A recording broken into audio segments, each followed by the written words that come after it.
This is very personal because we have not prepared. I think I've known him since 15 years.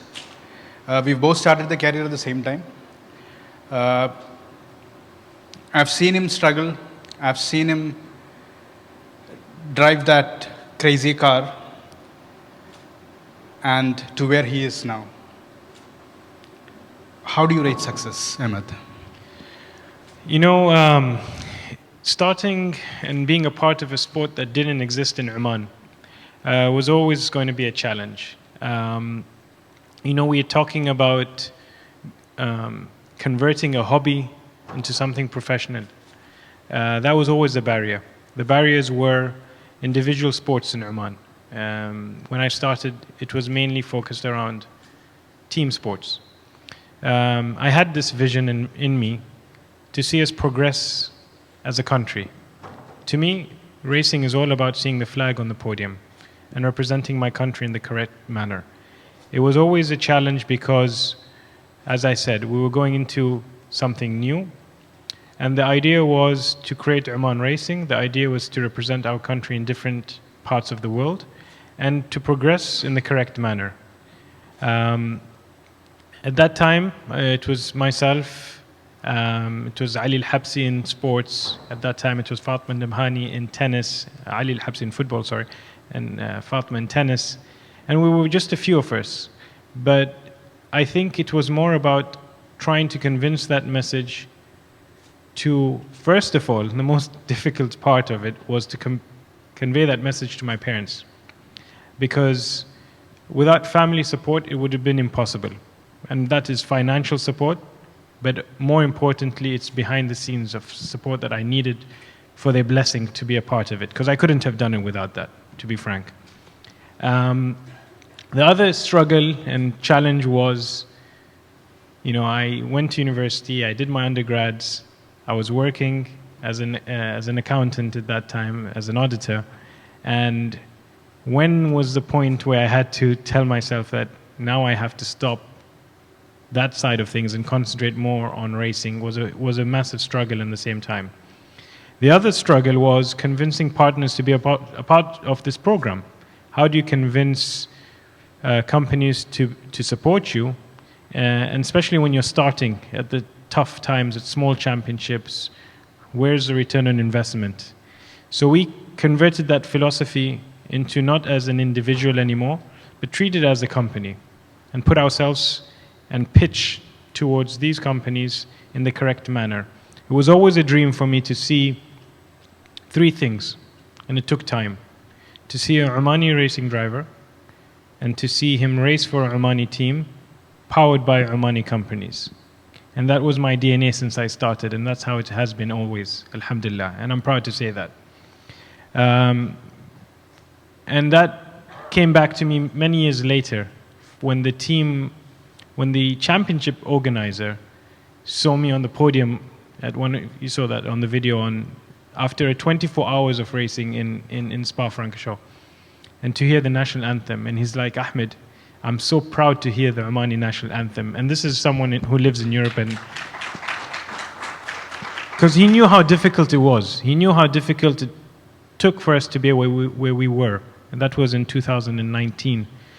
And that is what fuels me. That's what drives me. That's what keeps us going. As you said in your intro, was the first and only racing driver. I'm proud to say that I'm not the only anymore. And I've said that recently over the last few years, because we have young Omanis coming through, and hopefully they come through in the correct manner. But more importantly, it's about, the question is, where do you go from here? We are at one of the top and toughest championships in the world already. And I'm proud to say that Oman Racing, the word Oman, is known for that, because we had a lot of countries compete in these championships in different ways. But we've stuck to our principles from day one. As any industry, as any business, we have to evolve, we have to adapt, we have to change. But my long partnership with a brand such as Aston Martin, for example, and that was after the videos of the Porsche championships that were very challenging for me. And I think what we as individuals have to always focus on is to try and to do the best and take the correct path and to present ourselves as the way our competitors present themselves. So we can't come back and tell ourselves, this is an excuse. We don't have a racetrack in Oman. We don't have the DNA of racing. We don't have the foundation of individual sports. Who listens to these excuses, you know? You have to try and convert these negatives into positives as an individual.